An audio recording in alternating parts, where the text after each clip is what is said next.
was fantastic.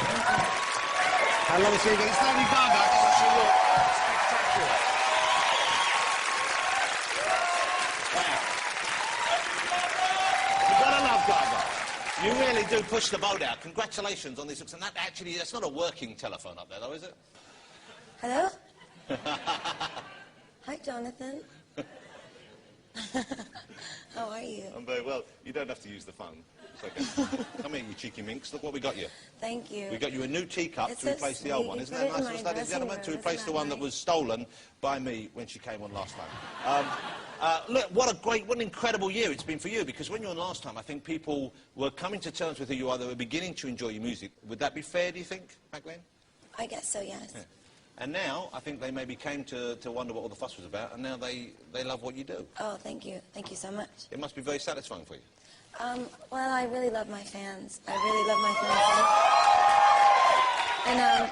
And one of the most exciting moments has been just this past week I played at the O2 Arena, and it was sold out with the most beautiful, amazing costumes and dancing and sweating and singing, and I just love my fans so much. But that's what the incredible thing is, because I've only seen photographs of this. I'm going to go and see you because you're coming back here in May, I think, for some more dates. But you see people go to the Lady Gaga concerts dressed, not really like you, but you kind of inspire them to become glamorous, I guess, to be... There's some people there. I know that looks like an outtake from Little Britain or something, but it's just a couple there. But people just go crazy, don't they? They really... They're great.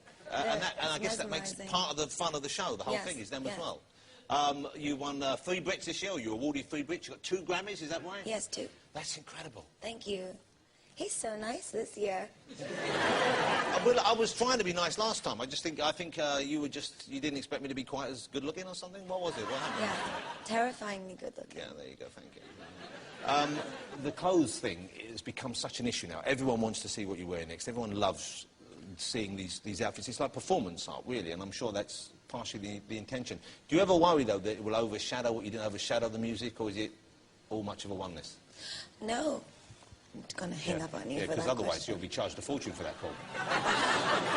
It's okay, though. Don't panic. I'm on a friends and family list. I think that for a very long time, I haven't really yet in my generation had sort of a figure that was really an escapist figure for me that I could latch on to and have the fantasy of the music and their life really inspire me. And I guess I've always lived, since I've been in New York writing music, this very sort of art-centric, glamorous life, and it's important to me to always be that for my fans. And the idea of showbiz, Michael Jackson, showbiz, and the sentiments of music and performance. Today, with the media and the way that it is, you see absolutely legendary people taking out their trash. It's something that we as a society don't really want to see, but we keep buying into it, and I think it's actually destroying show business. So, if anything, there's absolutely no way I would ever give up my wigs and hats for anything. Yeah, because I don't think I've ever seen you looking less than spectacular. Thank you. So you must put that work in all the time. But where do the clothes come from? You come up with ideas, you have a team of people suggesting stuff to you? Well, the House of Gaga is all my friends, and they travel with me a lot, but we work in so many different cities around the world and making new clothing. The living dress that you just saw for the Brown Eyes performance, that's something that the House of Gaga built, inspired by designer Hussein Chalayan, living dress. Well, it's a marvellous piece of technology.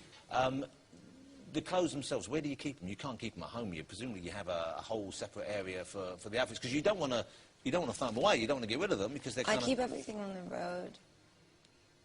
I don't have a house right now. You don't have a house? No, because I'm always on the road, and I put all my money into my show. Is there anything that you get offered, or do people come up with an idea? I'm thinking this is perhaps a silly question, but have you ever been given something and you said, no, that's too daft, I wouldn't wear that? I can't imagine that's the case, but have you... Sometimes people do make things for me that, I guess I don't dress for the sake of something being over dramatic or over exuberant. I really have very specific things that I like. So sometimes people do make things for me that are quite crazy, and I don't think it looks like fashion, so I don't wear it. Well, the hat, once I got over the initial shock, now I'm looking at the telephone hat and thinking it looks really cute. Thank you. You know, it's a really nice look. And the lobster thing, It's even. Philip Tracy. He made that one too. Yeah, if someone had said to me she's going to come out with a lobster and peeping out in between the front prongs or whatever they are, you would think, well, that's going to look daft. And it does look kind of odd, but it can't, you work it. Philip Tracy is wonderful. He made this for me today. Okay, well, that's incredible. And that's quite, do you go to him with a specific order? Do you phone someone? Well, obviously, do you call them and say, I want a hat like this? I asked him to make me this hat because I wanted to talk to you through the whole interview through the phone, and just in case you weren't nice to me, I was going to hang up on you. Oh, I see. Well, you're hanging up now. Does that mean I'll not be nice, or that's just to explain? Okay. Actually, you've been very nice. I can't do it. Good. Well, I'm pleased to hear it. My tea? Have your tea. Have some tea. It's not. There's nothing in it though. It's just chamomile. You know.